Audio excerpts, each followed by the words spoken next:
nandito nga kami sa rooftop ng kapatid kong si Bajoy kasi mamimitas kami ng kangkong for lunch. Pero teka, tingnan na muna natin ang aking mga talong. Pwede na yan, no? Tapos meron ako dito mga siling labuyo and bell peppers. Yun, keep growing mga veggies. Diyan ka lang.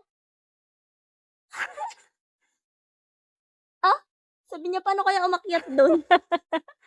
At pasilip-silip nga ang aming fur baby na si Pipay. Bakit daw kasi nandito sa taas ang kanyang mama, Bajoy? Niyaya ko kasi siya dito sa taas at mamimitas ako ng kangkong. At eto nga guys ang aking hydroponics kangkong. Kumuha lang ako saglit ng gunting. At eto na, ang ganda ng tubo ng aking kangkong. O diba, nakaka-happy manalbos ng sarili kong tanim. Kukuhanin ko na lahat yung talbos niya para mas lumago pa siya. Hindi ko to sabay-sabay tinanim kaya yung iba, hindi pa ganun kalago. 4 na container lang to ng Wilkins, guys. Pero in fairness, ang dami at ang lago niya, guys. Mas maganda pala sa kangkong kapag hydroponics siya kesa sa lupa itanim. Hindi pa nga pare-parehas ng laki yung galon na pinagtataniman ko eh. Sa susunod pag meron pa akong lalagyan, dadagdagan ko nga tong tanim kong kangkong. Oh, yan guys. Ito na yung na-harvest ko. In fairness, isang tali rin to pag binili ha. May homegrown veggies, fresh na fresh. O siya, magluluto na ako guys.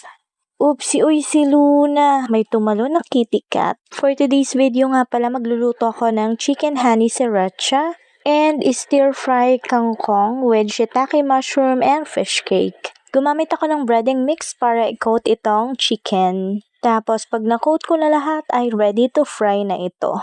Then, for the sauce, syempre, I need the sriracha sauce and honey. Dahil ito nga ay chicken honey sriracha sauce. Kailangan ko rin ng konting banana ketchup, liquid seasoning, ground pepper, and dried malunggay powder. Yung dried malunggay powder, optional lang yan kasi ginawa ko lang siya. And kailangan ko rin ng konting oyster sauce. So, yan nga yung mga ingredients sa chicken honey sriracha. Na-delete ko yata guys yung cooking video ng chicken honey sriracha. Anyway, dito tayo sa stir-fry kangkong with fish cake and shiitake mushrooms. Frinay ko nga muna itong fish cake. Lasang fish balls to guys. Gustong gusto ko to guys. Sinasama din to sa noodle soup.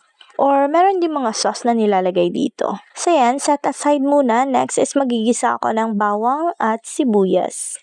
Niluto ko muna yung sibuyas at bawang, then nilagay ko na yung shiitake mushrooms. Ayan, so haluin, gisa-gisa lang hanggang sa maluto.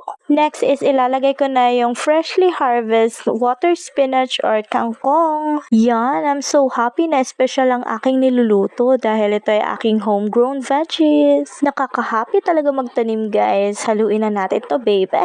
O diba, simple lang naman to, ginisang kangkong na may oyster sauce. Sinamahan ko lang ng shiitake mushrooms and fish cake para iba yung atake, diba? And in fairness, ang sarap nito guys. Simple pero yummy. So ayan na, nilagay ko na yung oyster sauce. Tapos ilagyan ko ng konting ground pepper, haluin, tapos ilagyan ko ng konting tubig, nilagyan ko rin ito ng konting magic syrup para mas masarap. Tapos, haluin ulit at eto na.